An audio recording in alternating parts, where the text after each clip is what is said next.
Brent from Woodbine Customs.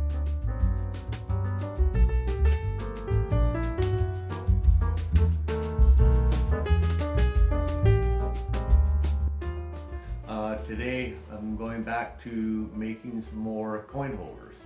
I've got a bunch. The two types that I'm building today is this one. This one's all finished, other than I just have to put a plaque on if the people want a plaque. The second one is a little different design. I just finished this off about a half hour ago. So all it needs now is a little bit of staining. Or pardon me, I'll correct myself. I'll be putting a clear coat on this. I put a clear wax on it. To kind of go through some of the steps and stuff. Basically, as you can see, large pile of wood here. I've done enough for about 10 pieces. So I pre-cut everything and of course just stack it up in a corner somewhere in my shop. When I need to start building, I go grab the pieces. So as you can tell, this I just finished doing. Got the stripe in it, got it all glued, just waiting for the glue to dry on this one. This one here that I'm doing, on this one, I want to try to utilize this live edge through here. I think it would be kind of a different look and stuff. So to kind of go through the steps, I made up two different sizes. One's a little bit deeper this way. Made a lot of this size. This is the second and the third of the rack. I put a small groove in, which runs down. Then what I do is come back and I throw some paint in it. Now for painting, it takes about an hour for it to dry. The nice thing about, I'm using chalk paint. It dries fast and I like the look of it. After the taping, you see it comes out pretty good. So all I have to do now is gonna let it dry for I'll probably sand this off tomorrow, then I know it's dry. So the process is that when I'm making this, I've made some jigs up. This jig here, basically set it in like so.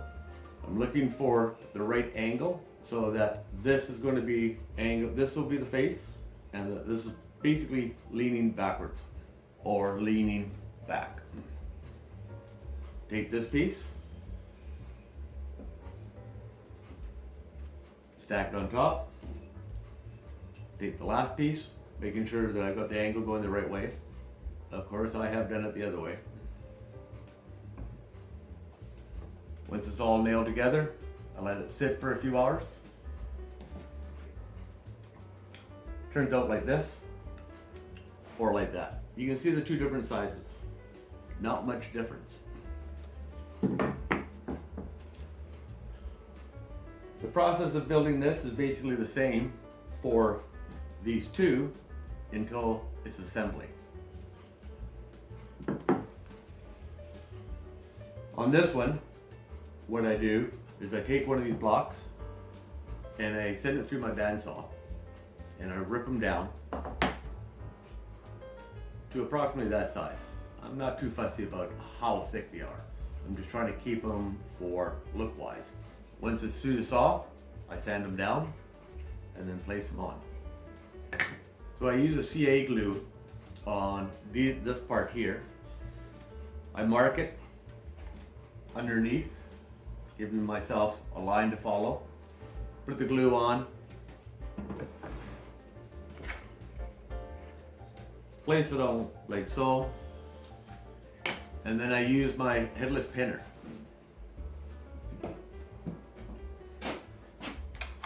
This one, I've got the smallest ones I can get. As you can see, there's little arrows on it. I don't know if you can see it or not. Make sure, if you have one of these guns, make sure that you have the arrows going down into the gun. So once I have that glued, I pin it on with usually 3 pins, and then I let it sit for about 4 hours. I don't need to, but I can go on to other projects. So after that's all, the two sides are done. This is all ready to go, and all I have to do is oil her up. On this one, the process is almost the same, other than I use the full size. But on the back here, what I do is I put pocket holes in and put pocket hole screws in. It's a little bit nicer doing it this way because I've got lots of meat to grab onto. In one of the videos, you'll see me using the pocket hole drill, or the pocket hole jig, as they call it, and I'll show you the process on how that part goes together.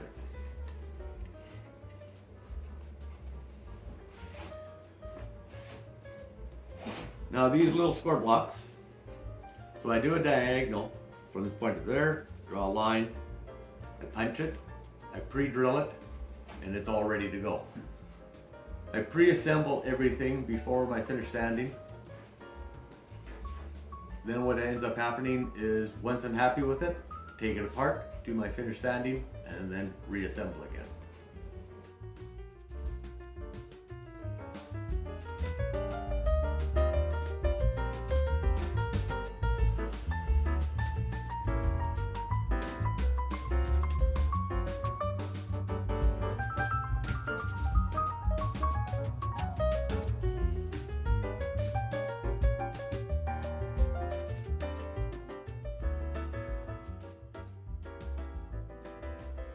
So basically I got what you saw last was I got all this mounted on here, and the only thing I had to do is mount the base onto the back here. As you can see, I just screwed it in. So this one's all ready for oiling. And then what I have to do is I've got to go to my pocket hole jig and get the other one done.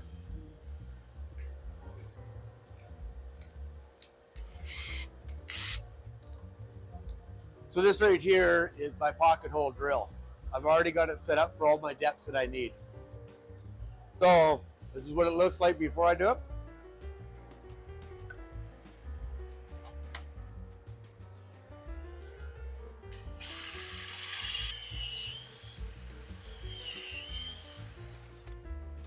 So when I'm drilling, I drill all the way down to this point, and that is my stop, and that is my final depth.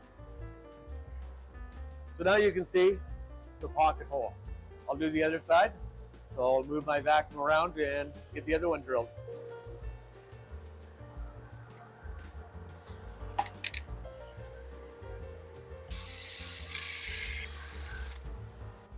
So you saw me when I was drilling there, that I was going back and forth with the drill. What I was doing is the wood chips get inside these grooves here, and as I lift it back up, it cleans it out, so it makes a nice clean cut. Okay, so I got the two pocket holes done, and all I have to do is mount the sides, then we'll go to the next step. Okay, I've got the one side done. Now just going to finish up on the second side here. So what I'm going to do is I'll show you basically how the screw goes in. I got these glued on yesterday, and then it's basically just enough to be able to help hold it together. The type of screw I'm using is 1.25 inches, and it's made for hardwoods.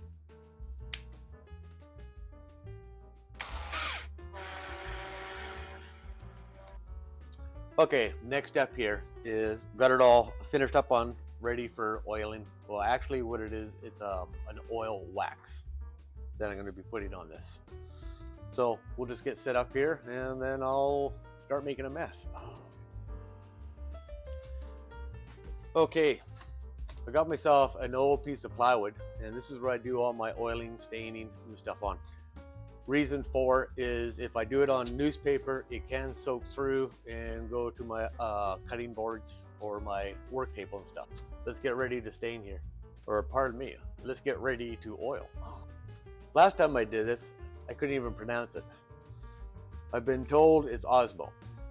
So what I do with this is I fill it up, put it into the cap. I shake it up first, which I've already done.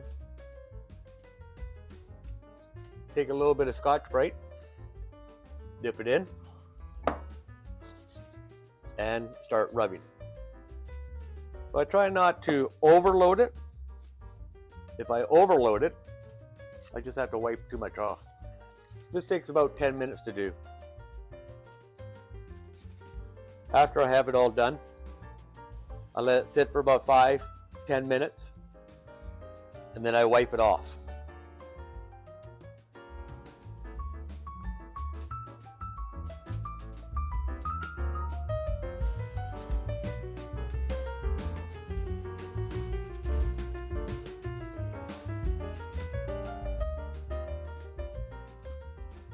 Well, this is all done. Turned out pretty good. I think it turned out pretty good. I like it. What do you think?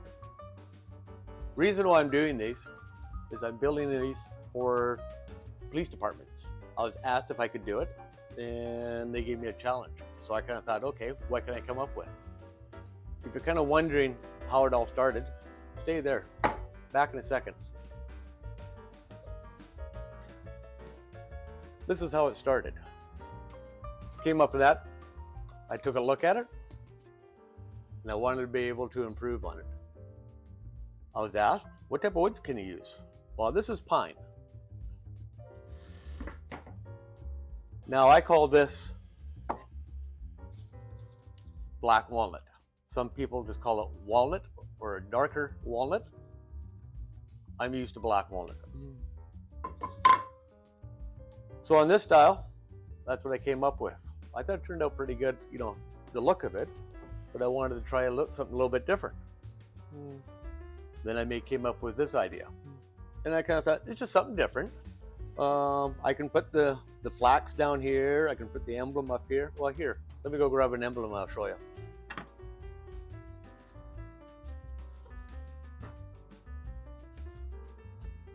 Okay, so this is after I've cut it on the laser. Now everybody said, well, that looks really good. Did it take you very long? I'm not gonna lie. It took me about 4 or 5 hours just to edit some of the lines out. But I got it down to where I'm happy with it. I think it looks pretty good. Or I make it like that. And all I did was inlay some paint, sand her down, oil it up. I thought it turned out pretty good. So that can go on here, or on there, or let's see, do I have another nameplate? Yeah, let me just grab a nameplate. So I came up with this idea, which mounts on like so. I thought that was kind of cool. Or you can put it down like so. And like I say, I think it looks pretty cool. So then I changed the black a little bit. You can go like so, or like so. And of course, I can go like so, and like so. Myself, I like this one, like on that one. And then this one, like on that one. All I know is, at this moment, this project is all done. And I'm gonna go for a cup of coffee. But before I go, if you like it, give me a thumbs up. If you don't like it, well, you know. And please, if you have any comments, send them to me so I have an idea on what else to explain or what to do. Well, like, all I can say is, I'm going for a cup of coffee. See you later. Thumbs up.